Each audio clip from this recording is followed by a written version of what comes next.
2023. Jésus se mit à faire des reproches aux villes où avaient eu lieu la plupart de ces miracles parce qu'elles ne s'étaient pas converties.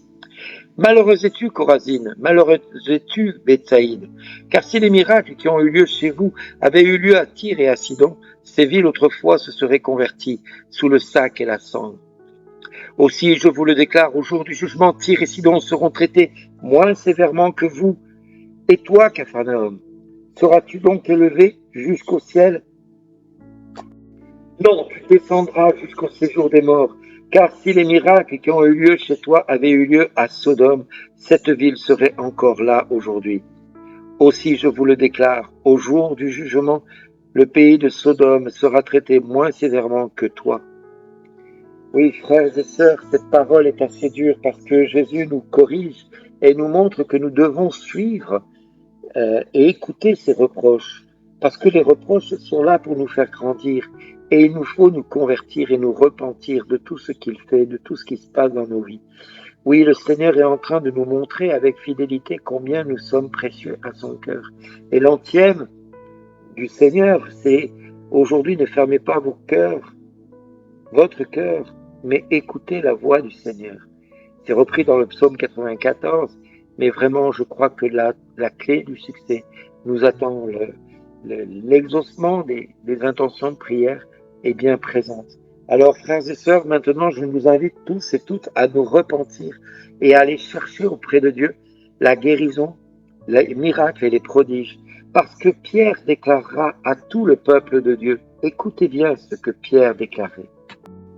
Et maintenant, Seigneur, vois leurs menaces et donne à tes serviteurs d'annoncer ta parole avec une ferme assurance, en étendant ta main pour qu'il se produise des guérisons, des miracles et des prodiges par le saint nom de ton saint serviteur Jésus-Christ. Oui, frères et sœurs, nous avons aujourd'hui la possibilité de nous repentir et d'attendre les guérisons et d'attendre les miracles et les prodiges. Mais pour cela, il nous faut nous convertir pour voir des miracles s'accomplir. Mais les miracles ne sont pas là simplement pour faire du bien à quelques-uns. Non, les miracles sont là pour nous faire avancer dans la lumière, pour nous faire avancer jusqu'à que Dieu vienne chercher son Église. Alors, frères et sœurs, il est plus que temps de reconnaître Jésus maintenant. Alors, je vous invite maintenant à nous poser cette seule et unique question. Voulons-nous voir l'Église de demain d'être la fierté de notre Seigneur? Est-ce que nous voulons voir cette Église debout et être un témoignage vivant dans ce monde de ténèbres dans lequel nous sommes? Voulons-nous voir des miracles, des signes et des prodiges autour de nous? Ou allons-nous nous contenter du minimum ou du strict minimum qui est de croire simplement à ce qui vient de se produire dans notre vie, à nous personnellement? Est-ce que nous n'avons pas plus d'ambition pour le monde? Est-ce que nous n'aurions pas un peu plus d'audace que d'espérer que le monde se convertisse, tout comme Jésus aspirait à ce que les croyants qui avaient vu les miracles se produire se convertissent? Et voilà. Est-ce que Jésus trouvera-t-il la foi quand il reviendra? Trouvera-t-il cette foi parmi nous? Est-ce que la question est bien là? Frères et sœurs, nous devons nous positionner devant le Christ, parce que le Christ nous attend au tournant là. Il attend de chacun de nous que nous prenions position et que nous soyons des témoins fidèles de sa puissance. Or, si nous ne sommes pas des témoins puissants, eh bien, comment l'Église va-t-elle exister demain? Alors nous rêvons tous d'un grand réveil dans l'Église. Mais ce réveil, oui, nous aspirons à ce qu'il se passe de grandes choses, de grands prodiges, de grands miracles, comme Pierre avait demandé au Saint-Esprit que cela se réalise. Mais sommes-nous prêts à payer le prix qui va avec? Cette exigence de l'écoute de la parole de Dieu, de l'écoute de notre Dieu qui veut que nous nous convertissions tous et toutes, sans exception. Parce que si nous pensons que le réveil dans le monde va avoir lieu simplement en mettant une pièce dans une machine et le réveil va tomber comme une boîte de coca, non, non, non, non, mes frères et sœurs. La parole de Dieu, elle est catégorique là-dessus. Dieu attend de chaque témoin qu'il fasse produire le fruit pour lequel il a été fait. Vous avez tous reçu des talents.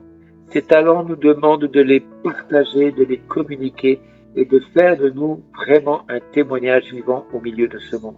Alors oui, aujourd'hui ne fermez pas votre cœur, mais écoutez la voix du Seigneur qui vous demande de vous convertir, de vous repentir de vos vies de débauche et de garement, de vos vies qui vous éloignent de Dieu.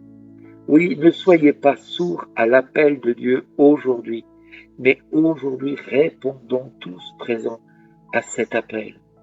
Père, au nom de Jésus, je te prie pour chacun et chacune d'entre nous qui écoutons ces paroles, que nous ne fermions pas la porte de notre cœur, mais que nous écoutions avec attention ta sainte et divine volonté à notre égard. Oui, alléluia, alléluia. Il est grand le Seigneur, hautement loué. Eh bien, j'enfonce dans la vase du gouffre, rien qui ne me retienne. Je descends dans l'abîme des eaux, le flot m'engloutit. Et moi, je te prie, Seigneur, c'est l'heure de ta grâce. Dans ton grand amour, Dieu, réponds-moi. Par ta vérité, sauve-moi. Et moi, humilié, meurtri, que ton salut, Dieu, me redresse. Je louerai le nom de Dieu par un cantique. Je vais le magnifier, lui rendre grâce. Les pauvres l'ont vu, ils sont en fête. Vie et joie à vous qui cherchez Dieu, car le Seigneur écoute les humbles et n'oublie pas les siens emprisonnés. Et oui, frères et sœurs, les conflits vont avoir lieu dans ce monde. Nous allons être chahutés, ballottés d'un endroit à un autre pour voir qui sera capable de tenir dans ce témoignage. La persécution qui vient dans le monde est une persécution perverse qui est vraiment malsaine et qui va faire de beaucoup de chrétiens des chrétiens timorés parce qu'ils auront peur pour leur propre vie.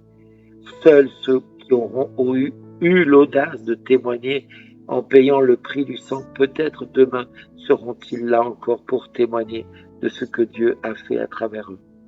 Frères et sœurs, je prie le Père que le témoignage que nous avons reçu de Dieu, cette grâce de cet appel à la conversion qui soit venu dans nos cœurs, maintenant rejaillisse dans le cœur de nos frères et de nos sœurs, et que ton amour, Papa, au nom de Jésus, puisse entendre très fort ce que tu attends de chacun de nous, Seigneur.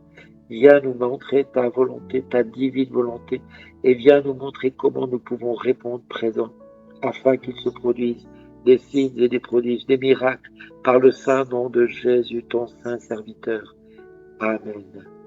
Vraiment, frères et sœurs, nous demandons au Père qu'il se produise tout plein de guérisons, de miracles et de prodiges, des signes, afin que le saint nom de Jésus soit manifesté.